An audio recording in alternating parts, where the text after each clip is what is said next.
सही में तो पहलगाम में जो हमला हुआ है वो अतिशय निंदनजनक है, क्योंकि अपन बोल रहे हैं कि भारत में जहाँ पे प्रधानमंत्री बड़े बड़े इंटरनेशनल रिलेशंस की बात कर रहे हैं, जहाँ पे प्रधानमंत्री जी बात कर रहे हैं कि हमारे आर्म फोर्सेस, हमारे सर्विलियंस इतने बड़े हो चुके हैं कि यहाँ पे अभी आतंकवाद हमला नामुमकिन नहीं है। ऐसे में हमारे ही भारत देश में जहाँ हमारे पर्यटक हमारे जम्मू कश्मीर में घूमने जाते हैं, वहाँ कश्मीर में हमारे पर्यटक में यहाँ पे हमला होता है, उनकी जान ली जाती है। सही बात में तो मैं प्रधानमंत्री जी से, अमित शाह जी से कहना चाहूंगी, ये लड़ाई मजहब की तो नहीं है, ये लड़ाई ये हिंदू मुसलमान की नहीं है, बात अभी आतंकवाद और पाकिस्तान की है। क्योंकि अगर ये लड़ाई हिंदू मुसलमान की होती तो आज शिवसेना उद्धव बालासाहेब ठाकरे के इससे मुसलमान लोग भी हमारे हिंदू भाई बहनों के लिए खड़े नहीं रहते। मैं इतना ही विनती करना चाहूंगी कि आप इसके ऊपर कड़ी से कड़ी कार्रवाई करें और जल्दी से जल्दी उन गुनहगारों को पकड़िए, क्योंकि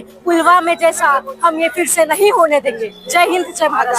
आंदोलन का स्वरूप इस प्रकार था कि कल जिस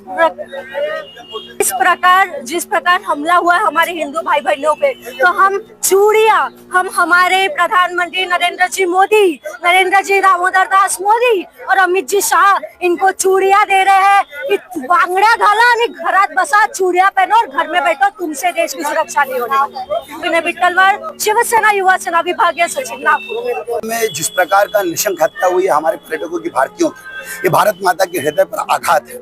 और उसके बाद 370 के इतने दिनों के बाद 370 लागू करने के बाद अमित शाह जी और प्रधानमंत्री के बोलने के बाद कि कश्मीर में अमन चैन कायम है, पुलवामा की हत्या के बाद आपकी सुरक्षा पर प्रश्न चिन्ह लगाता है, आपकी राजनीति पे ये हमला प्रश्न चिन्ह लगाता है, बदनुमा दाग है आपके दामन पर ये। इसलिए आज हम ये जवाब पूछने आए हैं। ये गृह मंत्री अमित शाह, नरेंद्र मोदी जी प्रधानमंत्री भारत के, इनकी जिम्मेदारी है। इसलिए आज हम भारतीय शिव सैनिक होने के नाते, उद्धव बाला साहब ठाकरे के कट्टर शिव सैनिक होने के नाते इस हमले का विरोध करते हैं और इन प्रधानमंत्री और अमित शाह जी को, गृह मंत्री साहब को ये चूड़ियां भेंट करना चाहते हैं कि आपकी नाकामी की वजह से आज ये दृश्य हुआ।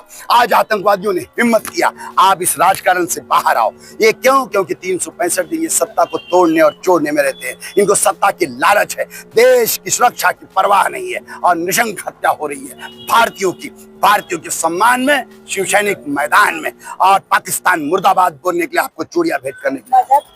ये राजनीति इन लोगों की है, क्योंकि जिस प्रकार की दूषित राजनीति को ये पैदा कर रहे हैं, आज उसकी विफलता है ये। आज देखो, ये मुसलमान, ये भारतीय और सच्चा मुसलमान उन मरे हुए हिंदुओं के लिए, उन मृत्यु का ग्रास बने हुए हिंदुओं के लिए श्रद्धांजलि व्यक्त करने आया है। मोदी जी, अमित शाह जी, आपको इन सच्चे मुसलमान देशभक्तों से सीखना चाहिए। इसलिए आपको चूड़ियां भेंट कर रहे हैं। आपकी विफल राजनीति के कारण आज ये प्रदर्शन हुआ और आतंकियों का कोई चेहरा नहीं होता। उन आतंकियों को मौत की खाद उतारो। अब तक पकड़े नहीं गए, निर्दोषों को बलि पे चढ़ा के आप ये मत करना अपनी वाहवाही, कहीं इलेक्शन का मुद्दा ना बनाओ। इसलिए हम आज आपको सांकेतिक प्रदर्शन कर, आपका फेल्यूर है। और इस देश में यदि 370 के बाद भी अमन चैन नहीं आया तो प्रधानमंत्री अमित शाह को इसकी जिम्मेदारी लेना चाहिए और अमित शाह जी ने इस पर इस्तीफा देना चाहिए। ऐसी हमारी मांग है।